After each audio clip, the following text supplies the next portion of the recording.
భవనాన్ని ఇచ్చుకొచ్చి గదిలో మార్చి మళ్ళీ కట్టారో ఏమో మాయజాలము తెలుసు మంత్రకారడి తెలుసు రెంటి కన్న ఇది ఇంకోటేమో నీలాకాశం నేలాకొస్తే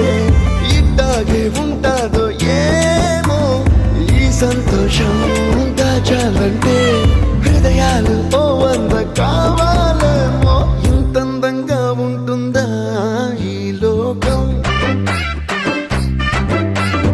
ఇన్నాళ్ళు ఈ మనసుకి తెలియాలే